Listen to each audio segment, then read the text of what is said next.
short while back I mentioned the prospect of maybe buying some land abroad, but in reality I've been researching and on the hunt for months.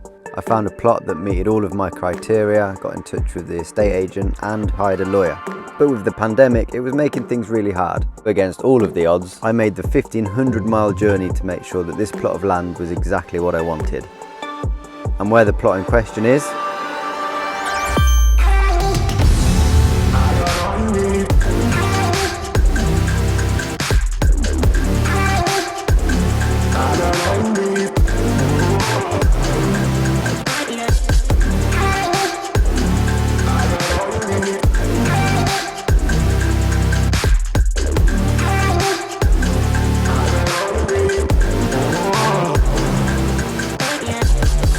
join me for the next few weeks while I go through the trials and tribulations of buying land abroad, working with Portuguese bureaucracy, the language barrier, having to deal with lockdowns both here and back at home, hurricanes, mechanical issues, you name it, I've gone through it. But hopefully it won't all be in vain and I'll have a place to not only call my base, but my new home.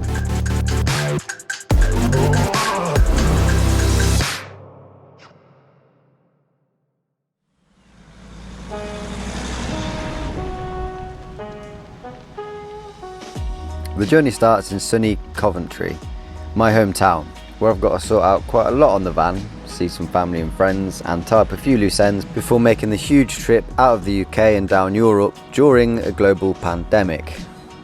Yeah. First port of call was to pop back in and see Paul. Now a lot of you still ask about the unit and Paul, and that's understandable seeing as I never explained what happened. I had an entire video recorded and planned to explain when I left the unit and it was all very nice. But it was literally 2 days before the entire planet ate its own face and we ended up in the situation we are now. The Scotland ordeal happened for us and then we had to lock down and the whole timeline just got knackered. But me and Paul are still in touch. I popped in to see Paul for what was meant to be a cup of tea and a catch up, but then the beers got flowing and all of a sudden I couldn't drive and the whiskey come out. Well, I'm feeling a bit rough today. It was a good catch up with Paul, but yeah, the whiskey come out strong, and the wine, and the cider. Cracking night. I've now got some prep to do for Friday, quite a lot, and Paul's just noticed in the driver's side front tyre there's a massive gouge. So I'm now on my way to spend yet more money and get 2 new front tyres. Not too long ago I'd had all 4 of the rear tyres replaced with Michelin and Gillis cross climates, so I decided to bite the bullet and get 2 of the same put on the front. But the van's steering's been a bit off lately and tends to pull in ruts and stuff, so I was fairly confident the tracking was out, and this garage can't do the tracking on my van because it's the big twin wheel. As it turns out, neither can most garages in Coventry. We don't have the specs for the sprinters, unfortunately, on our tracking machine. If it's a sprinter, we wouldn't get on a ramp anyway. Thanks very much. Thanks a lot. Cheers. Bye-bye. Yeah, I've tried them. They've turned it down as well. I'm having a right struggle trying to find somewhere. You tried somewhere like Quick Fit? Yeah, I'm at Quick Fit now. They've said no. It's all the twin wheel thing that they're getting stuck on. Yeah, I was going to say ours doesn't do the twin wheels either. Yeah. Alright, bud, no worries. Thanks anyway. Oh, cheers. Sorry about that, mate. That's alright. Bye-bye. But with some perseverance. Oh yeah, but I've just called your Coventry branch and they've put me your way about trying to get some tracking done on a twin wheel Mercedes Sprinter. That's fine, sir. When do you want it doing? Brilliant, that's great. Thank you. Alright then, see you later. Bye then. Bye-bye. Yes! Mercifully, after trying 8 garages, this place had the equipment to do HGVs. I picked up some more essentials like these European light reflectors and some Red X for the fuel, and stocked the van up to the absolute brim with food. Now this wasn't panic buying, but I knew at the time I couldn't stop in France, Spain was getting a bit funny, and I wasn't sure what the deal was in Portugal with supermarkets and stuff, so I went for the worst case scenario and loaded up with food. However, I bought so much I was running out of room. Out of this flat in Tetris. You... No. Oh, damn it. In there. Ooh, here we go. Yes. Oh, yes. We even went shopping for Lance and stocked him up with some new toys ready for him to, well, lose out in Portugal. He did not know what to do, his eyes like saucepans looking up at the walls and walls of toys. I imagine this for him would be like that room in Willy Wonka's chocolate factory. And Lance being Lance even gained some attention from the staff. We can get some more of them. And of course. And with that being the last job on the checklist, it was once again time to leave Coventry. It was a weird feeling, seeing as this was the exact route I took out of Coventry on my first trip, and the same butterflies and nerves were once again bubbling up. But this time with more experience and, frankly, a working gearbox, the predominant feeling was excitement. On the way down, I dropped in to see Emma for the night, who unfortunately can't come with me, so this was going to be the last time I was going to see her for a little while. She'd also brought a present for Lance, which made all of the toys I bought completely obsolete.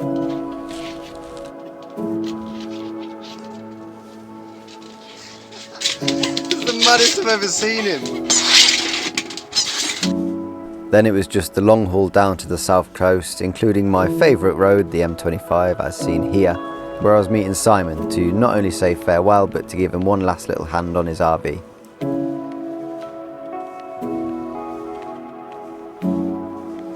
We've been working on it for quite a while over the past few months, stripping out rotten flooring and rebuilding a lot of the furniture. That might come out in videos at a later date, I'm not too sure, everything's all a bit muddled up right now.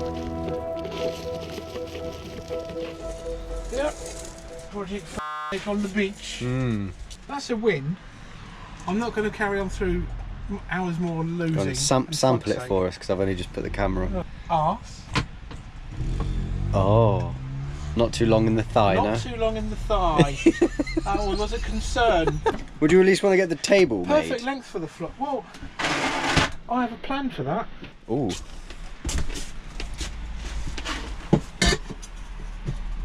Yes. Oh, okay. It's behind you. Don't tell me this fits perfectly. Oh, yeah. That fits perfectly enough for now. After doing, frankly, no work, we fitted a hinge. Simon then decided it was time to call it a night. So the beers come out and we enjoyed a farewell night. We've just been woken up at like 5 AM. Storm outside. Somebody's having a bit of a fit. I know, buddy. I know. It's alright. There we go. Oh, I guess I'm sleeping on the sofa, am I? Are you happier now? Hey? You big wuss.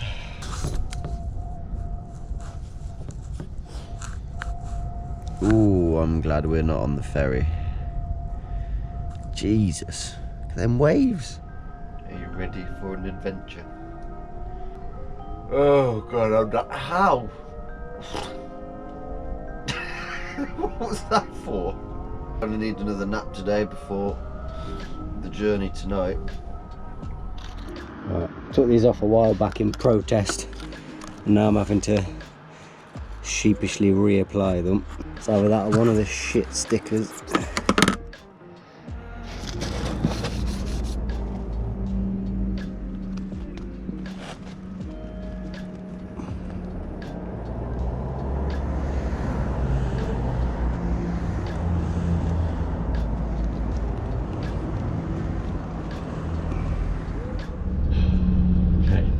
Today is the day. Well, tonight is the night, but just said bye to Simon. Had a good night and a good catch up with him. And now drive to Folkestone, where you get the train. Fill the tank to the brim with fuel, fill the jerry can to the brim with fuel, get a little bit of water. I'm not going to fill the water because I only need a little bit while I'm driving down. And then probably get my head down and try and have a bit of a nap. So that I can do some good miles tonight. I want to break the back of France, if not get through France tonight, which is a large undertaking. But yeah, I'd like to hit the Spanish border. Nerves are setting in now, but there's still the excitement there. So yeah, just get this big a hell of a drive out of the way, and then I'm there. Right. Good evening. I've just had a little nap. Nothing major. Woke up a bit earlier than I was supposed to actually, but I'm hungry. I'm gonna cook some food, get the van prepped. I'm gonna head over, get out onto the continent. Oh my god. As I was only 2 minutes outside of the Eurotunnel entrance, I decided to put the headlight reflectors on. Now, putting a sticker on shouldn't be hard, but straight away I knackered it up. Somehow I managed to peel the sticky bit off, but I redeemed it. And I'm sure one of you boffins is also going to tell me I put them in the wrong place. Who knows where these stickers go, really? Fuel now filled to the brim and the mileometer reset. We were now ready to head into the Eurotunnel.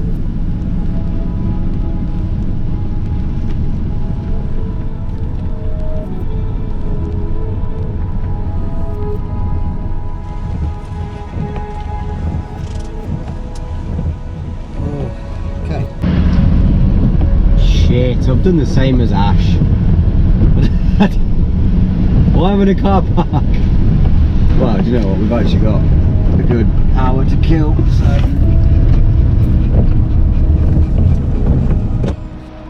Should play a bit of fetch.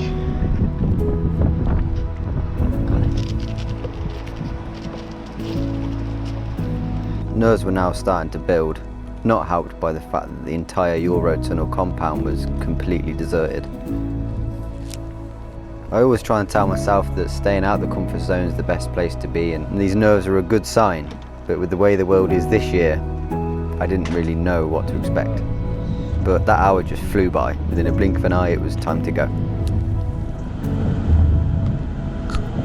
Okay, as I was parked up then, I just did one little last check of what's going on border-wise, and it looks like Madrid has now been locked down. Spain itself is still okay, so I'm still alright for now, but day to day things change and it's getting me really nervous, and my hypochondriacness for the van is coming out. It doesn't sound normal. As I'm putting my foot down, it's accelerating, it sounds a bit wobbly, if that's a word, but it's just me. It's just me getting worry. I'm a worrier. I can be. Get down. Do you like the dogs one? No. That's great. Thank you. See ya. Cheers. Hey, bud. It's a camper, yeah. Just the, camp tank. Sorry? Yeah, it's all locked off. Okay, cheers. Right, that's 2 checks done. Where do I go now? Where do I go now? They don't make it very obvious. You alright, mate? Good boy.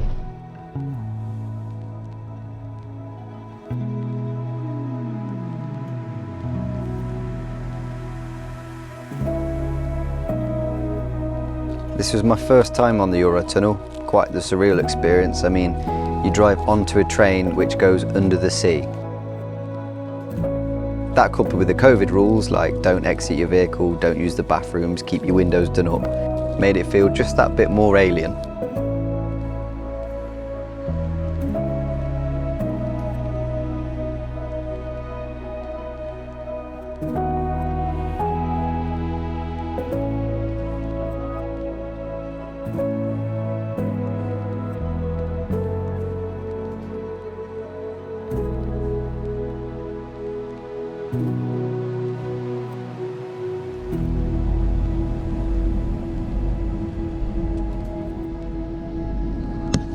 Got a window. Not sure how much I'll see, but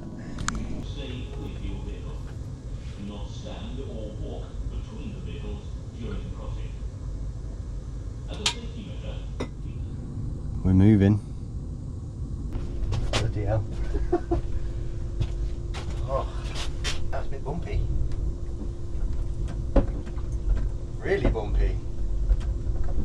I've got bloody air suspension. It's alright. We can't go out there. I know it's hard for you to understand, but we're under the sea. Oh, it's still raining in France.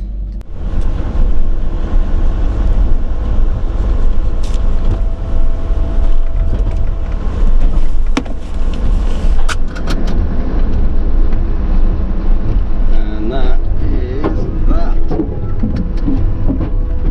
We are in France. Drive on the left, drive on the left, drive on the left. I don't know where I'm going. Shit!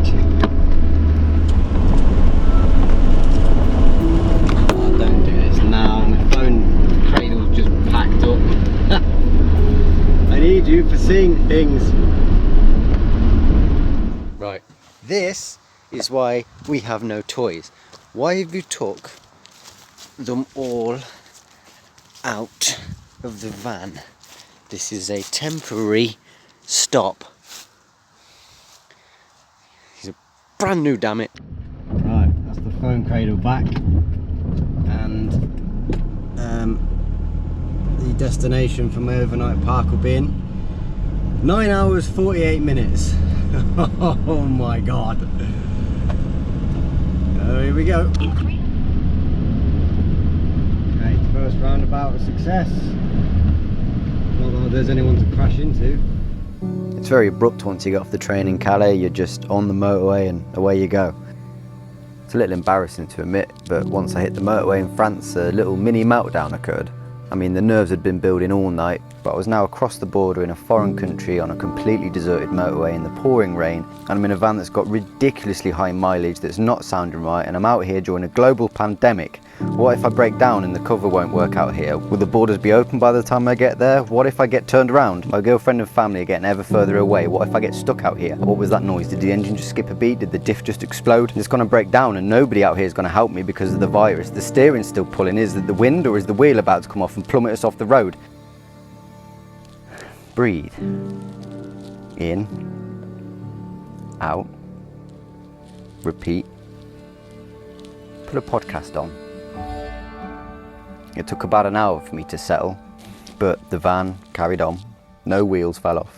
And I had to just keep reminding myself that this old truck will just keep going. It's got me through a lot of things, a lot worse than this. It is going to do this trip. Okay, so I'm 3 hours down. I haven't overtaken or been overtaken by anyone. There is no one here. There's a few on the other side. We're going this way. I haven't seen a single vehicle. Mental. Only 7.5 hours to go. About 5 hours in, I had to pull over, stretch my legs, let Lance have a wee and top up the van's fuel. Okay, it's now 4 in the morning. Just pulled into an air to let Lance have a wee, and it's so quiet. The motorway is literally there. There's just no one on it. Yeah, I'm gonna get a bit of food in me and sort myself back out, and then I'm gonna do a few more hours I think tonight. I am starting to feel it a bit now. But yeah, a couple more hours I think, at least get over halfway what I wanted to do. I'm a bit naive thinking I was going to smash 14 hours tonight, but yeah, get 7 in and then carry on in the morning.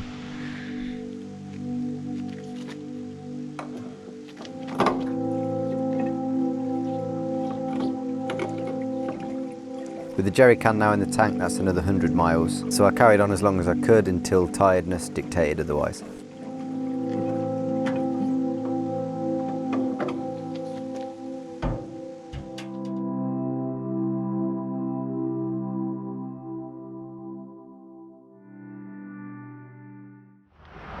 Yeah, I got to 6:30 AM last night and I decided to call it a night. I was knackered. Pulled into this air, which is lovely, middle of nowhere.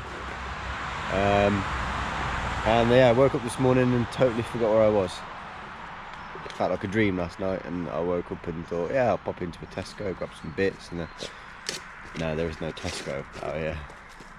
Right, so I'm going to do another 4 hours and try and get to the spot that I'd naively intended to get to last night, and I'm going to give Lance a good couple of hours walk and just chill, just have a bit of time off driving, because I'll just wear myself out otherwise. And that means then I can cross into Spain through the night. I like driving at night. It's cooler, it's quieter, the van prefers it, I prefer it. Do the long haul through the night, I think. Daylight took away the ominous feel that last night had, and it also stemmed the rain for a little bit. After checking the map and being really disappointed with the progress, I decided to change tactics. Right, I've made a tactical decision of hitting some pay-eyes motorways.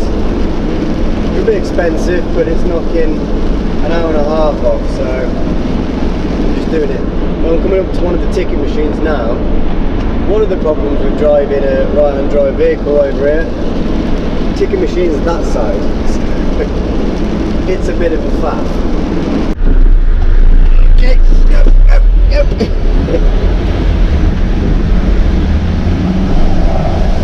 Three of us come out at one time. Now on the last trip I actually lost one of these. Oh no, sorry, Steve lost one of these. He put it in a little like crevice in the dashboard and it got sucked into it and it was gone. That was an expensive mistake. So now I've got a very specific place I can lock them into so I don't lose them. You don't want to do that.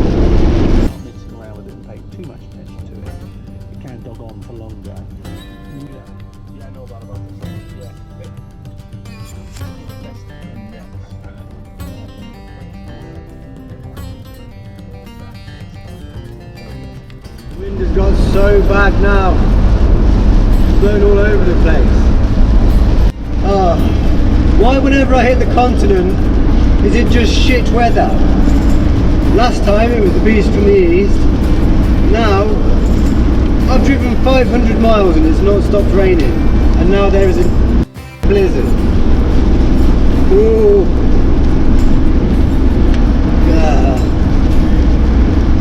There's literally like bits of tree going across the road. This is real. 500 miles down, another 100 miles, and that's oh Jesus, that's about the halfway mark. She's doing all right. Oh, yeah, this is definitely more intense than last night. Last night was pitch black. The flat-sidedness of the van coupled with the new roof deck makes it tricky in extreme wind like this. The van is literally nearly being pushed into the next lane, so I'm having to keep an eye on that rear view mirror just so I know I'm not going to smack into someone. I've got an hour and 17 until I get to my spot, but I'm just thinking I've just gone past it there now. I'm thinking of just calling it a day, to be honest, and having a pull over, because this is not fun. This explains perfectly on how bad this wind is. So I'm travelling down here at the minute at 60, and that passenger wing mirror has been blown forward. How does that even happen? I keep having to adjust the mirror electrically to so I can still see.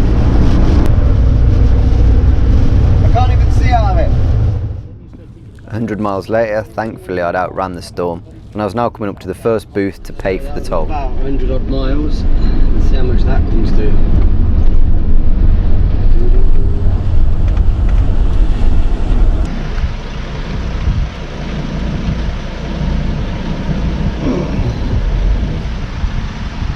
No, not too bad.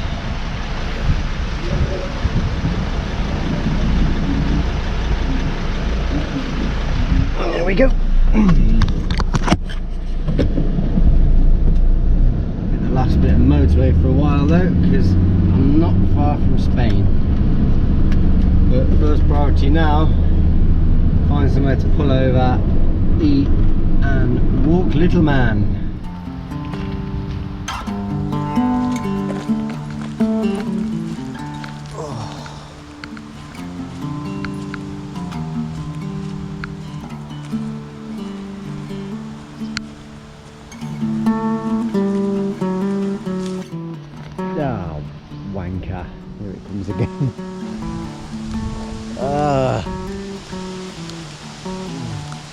it. Look at the back of the truck. Oh my god. I don't know if the camera can pick that up, but that storm has peeled the second layer of paint off the bonnet. And it's, most of it's collected down here.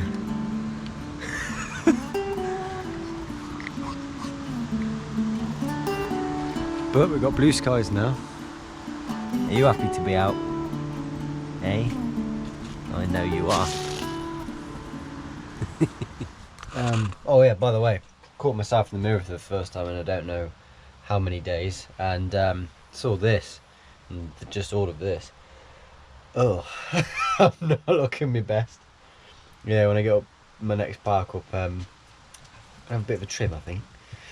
Yeah, I'm just going to go and take Lance for a dog walk now, because he's been cooped up all day. I won't take you guys with, because it's gone dark, you can't even see. And then have a bit of a break, just have me dinner. And then, yeah, I think we've just hit the road again. And I'm going to do the motorways again, because, I mean, nearly 200 miles cost me just over €30, so, and that cut off like an hour and a half, nearly 2 hours, so yeah, it's worth it. So I'm almost at the border, see what happens there, and then I've basically broke the back of the trip then. I'm almost there, almost.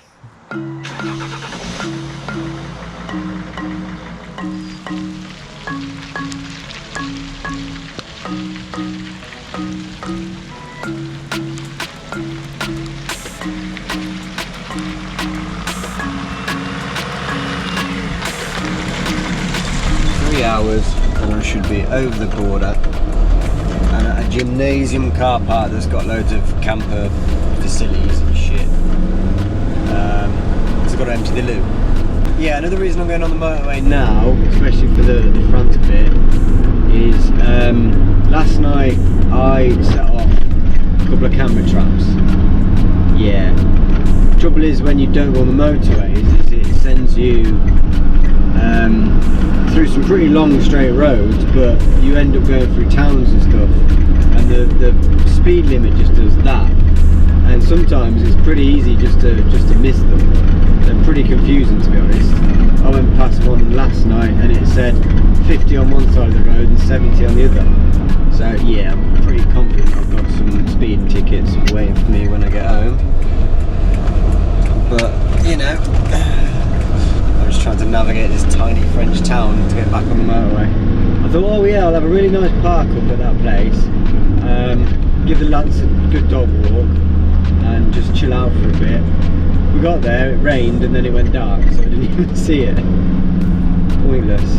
Oh, you son of a bitch, fuel's cheap there. Damn it! I got right stung earlier. As long as I stay on passing through, and I guess I have to show the Channel Tunnel crossing date, and that kind of shows that I'm just making a big old beeline for Portugal. But I don't know. Honestly don't know. I just remembered from my last trip in the safe I had a bag full of shrapnel and coins. I'm going to use as many as I can.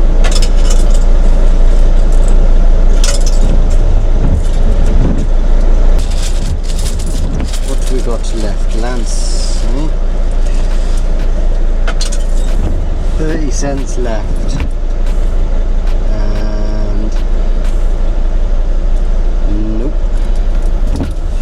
Oh well, I'll have to put 30 cents on the card then, won't I? Damn. C'est quoi la plus grande punchline de tous les tampons? Doesn't quite have the same effect when you need one hand on the wheel. We've had a million. Right guys, this is me signing out for the night. I'm going to have a 2.5 hour rave right over the border. Night night. Now it's just the Spanish border, but I don't know if I can get across it.